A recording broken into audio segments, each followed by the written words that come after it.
Hey everyone, welcome back to the channel and welcome to a review on the Geeetech Mizar S.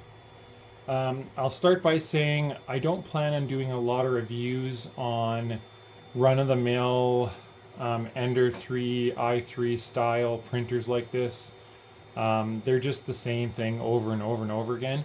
However, I haven't used any Geeetech printers, so I thought, why not, accept a review. I appreciate Geeetech sending this printer to me for review, and I'm actually glad I said yes because there's some interesting things on this printer. I think it's a really good value for beginners. And let's talk about my experience unboxing it and some of the things that I kind of ran into when I was using this printer. So for the very first thing here, basically taken out of the box, it assembles like any other bed slinger, Ender style printer. The top frame is assembled.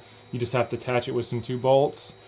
The only annoying thing on this printer was the wiring for the top frame and the bottom frame were still connected in the box. So it's a little bit of a juggling act to get the printer out of the box and then finagle it in a position so they can assemble the bolts while everything's wired together. So that was a little bit odd. It's doable, just note that when you take it out of the box. They test this from the factory, which is really great to see. There was black filament already in the printer that came out when I loaded my filament, so excellent that they're doing some quality control and making sure that the printer works out of the box. It comes with leveling knobs, but they're not attached. I'm assuming that's just based on the type of foam cutout that they have won't fit the leveling knobs. I don't know why they're not attached. I think it would be a pretty easy task to just modify the foam packaging so that the leveling knobs could come pre-installed. The belts were tight, so I didn't need them, but it's just kind of an oddity. I've never seen a printer do that before. As with any printer that's shipped, the V-wheels on the bed had to be adjusted, so just note that you do have to adjust the V-wheels. At least Geeetech did put in their quick start guide that it is recommended to check the V-wheels on the tool head and also on the bed, that you need to check those. So at least they put that in, and I really do appreciate Geeetech putting in the proper tools to do this as well. So they actually have appropriate sized, really long wrenches so you can get in under the bed and actually adjust it. So props to Geeetech for actually providing with some good tools, and they actually have some decent accessories that come with the printer, like some decent spare parts and things like that, so that's really nice. Something really interesting to me is, well, first of all, I think most everyone wants dual lead screws, which this printer does have. So it has 2 lead screws on either side. But what's really cool is Geeetech actually went a step farther and they're using optical sensors for the Z, an optical sensor on each side. This means you get a very, very repeatable Z height and your prints are always perfect. Your first layer is always great. I think a lot more manufacturers need to use optical sensors, especially for Z. It makes a lot of sense. It's a little odd that Geeetech uses an optical sensor for the Y also, but not the X. I don't know if they just couldn't fit the optical sensor in the area there or not. Just kind of an oddity. They even give you a spare optical sensor if you have any issues. So again, really, really nice, and I'm really glad to see that kind of unique take is doing optical sensors on a bed slinger kind of Cartesian printer like this, which is really good. It makes a lot of sense for the Z, so props to Geeetech on that one. This is a 255 by 255 by 260 build area, so it's a generous size for a printer in this price range. Comparable printers that I have found basically would be the Ender 3 V2 Neo, which is more money than this. This printer is $279. The Neo is $299. So the Neo is a little bit more money. And it is a slightly smaller. Also, the Anycubic Viper is in this kind of range. The Viper is the most expensive at $319. The reason why I'm comparing this to the Viper, and probably the biggest thing I didn't know about this printer, is I seen on Geeetech's website that this had auto bed leveling, and I figured, okay, great, no big deal. It's pretty common nowadays. However, Geeetech actually used a strain gauge for auto leveling. So there's a strain gauge that the hot end is connected to in the tool head, and that's actually what it uses to probe the bed, which I've never actually used a printer that had a strain gauge, and the Viper or Anycubic printers are the only other ones that I know that use this.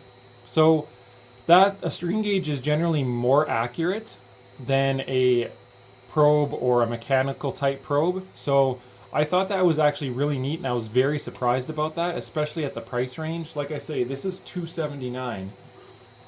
It has very good auto bed leveling, really great optical sensors on the Z. It's got a nice generous build size of 250 by 250, or 255 by 255 actually. So I was actually really impressed by a lot of the features that I didn't think this printer would have. It's also really nice to see metal parts on all of the major components there for the Vwheels for the Z, for the extruder motor and X and all that kind of stuff. Very, very nice. The base is very nice and sleek. Nice color touchscreen, works perfectly. SD card slot right here. This is your run-of-the-mill Marlin printer. It's nothing fancy. It's not fast, but it works well. And I think it's a great entry-level printer for beginners. So a couple cons of this printer that I've seen is the hot end fan is always running. I find that a lot on a lot of Marlin printers. As soon as you turn the printer on, the hot end fan is just running all the time. It's kind of an annoyance. I'm a huge, I don't like fan noise. That's kind of like a really big pet peeve of mine, is when a printer's on, the fans are always running. I just really hate that. So something to note. There's only one layer cooling fan. So there's only one layer cooling fan on the right hand side of the tool head. It should be mandatory all printers come with at least 2 layer cooling fans, especially if they're smaller 4010 fans like this. The layer cooling on this printer is just adequate. For the speeds that you would be printing on, it's fine, but I wish companies would put more effort into layer cooling, and this is all companies. If you're going to have a printer or a modern printer in 2023, it should have proper layer cooling, especially for PLA and materials like that. And there's no reason to just have a single fan. Definitely put 2 fans on your tool head. And then again, Geeetech gives you this nice spring steel sheet here, but it's not PEI textured. It's a Mylar like sticker. Again, PEI textured sheets are kind of the standard now for printers. I don't see why all printers don't use it, especially this one. It's already a spring steel sheet, magnetic spring steel sheet. Just make it a textured PEI. It would be really nice even if it was a dual, like textured on one side, smooth on the other. Again, I don't really think this would cost a lot of money. It should just be the standard on printers like this. So again, those are kind of the little nitpicks I had with the printer. I want to keep this review a little bit short. Again, my channel is primarily focused on clipper machines and things like that, but I do like to get inspiration from other printer designs, right? Sometimes manufacturers will do something unique. It's really cool seeing the strain gauge, and I had a lot of fun researching into strain gauge for auto leveling and stuff like that. I didn't know the Anycubic Viper used it. I'm sure there's other modern Anycubic printers that do use strain gauge as well. I think it's kind of a neat way to level the bed using the actual force from the nozzle versus like another probe. That's really cool.